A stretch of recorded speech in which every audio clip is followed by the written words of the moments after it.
One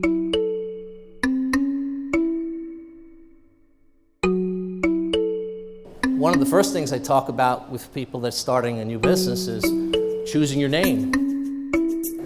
It's easy to get someone to buy something because it looks cool, but it's different to take it home. I started my trademark process on my own, thinking I'm a lawyer, I can do trademarks, and I screwed it up.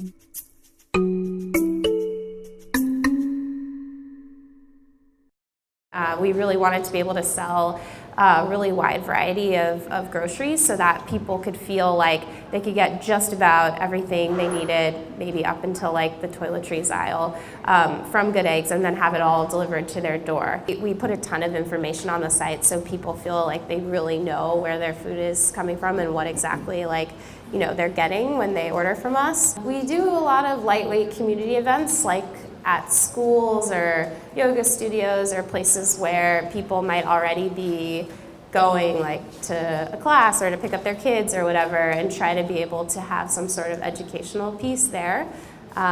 We had some schools that participated in pickup spots with us last year so that when you pick up your kids, you can also pick up your groceries too. We started with I think now we're at 1,000 producers across the country, so it's a little bit,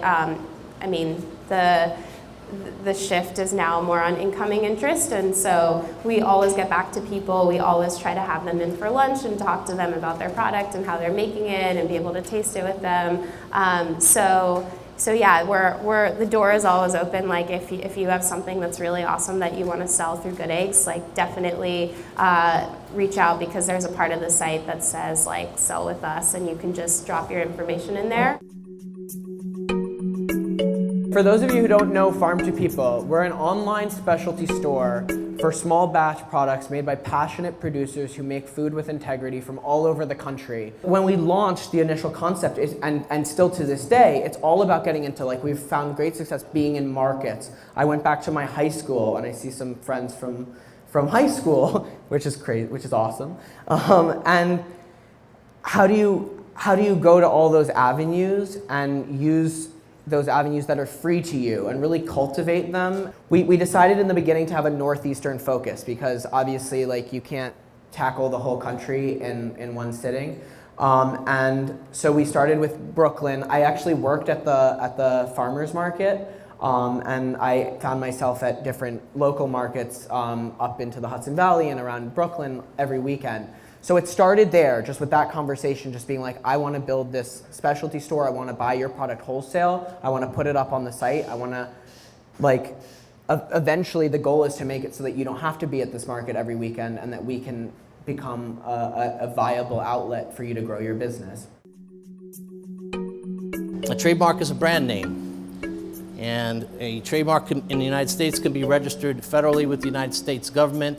This gives you a monopoly over a name or phrase that you use to brand your product or service. Why is this important? Well, even if you don't understand anything that I say tonight, it is important because investors believe it is important, okay? Investors see that you have a registered United States trademark, they immediately place value on this in a way that they may not be able to place value on other aspects of your business. They don't see that you own assets or have cash on hand, but they see that you have this intangible property, this intellectual property that has an undetermined value, but it certainly has a value. And so, for example, the Coca-Cola company, it's probably its most valuable asset is its name. And you will never see someone infringe upon their name. Astoria Distilling Company was born on New Year's 2011, or I should say conceived on New Year's 2011. I spent the beginning of 2012 researching distilling. I was a corporate attorney. I didn't know anything about distilling, so I bought a bunch of books. I learned as much as I could from internet. I think there's a lot of value in actually writing the business plan. There's a little value in having a business plan to hand people. Because when you go out to get financing or you have investors, a lot of times they'll ask you for your business plan, and having a business plan ready to go and to hand them is incredibly valuable. I was able to secure a $50,000 loan in 2 weeks because I had a business plan ready to go with financials and everything, and I handed it to the lender, and they were like, "This is great. Here's $50,000," which was amazing. It also helped me not have to bring on investors because I was able to access capital through lending. But that's not really the value of the business plan. The value of the business plan is to force you to sit down and think about marketing, think about who your target audience is, think about what's your supply chain going to look like. If you sit down with a business plan, each one's a little section, and having to write basically a 3-page essay about how your business is going to do marketing, how your business is going to target customers, how your business is going to secure your supply chain is really focuses your thinking, and really actually, it's homework and it's a lot of work, but I found, at least for me, that it was very valuable. The process itself was the most valuable. I've built a lot of brands and made a lot of money for other people, but there's like Scully, you can check it out later on. He's our guy. It's a fictitious character, but Scully says a little smoke won't kill you. We came up with all these things where, like, in whiskey we trust instead of in God we trust, with Scully on a penny emblem on our hoodies, and we're selling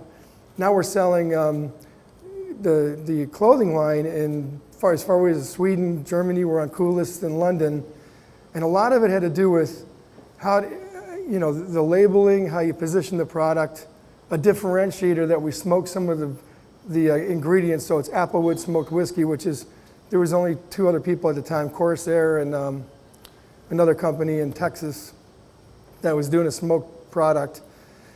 So then, so the clothing line's out, the whiskey's out, everything's going well. We had to build our own distillery.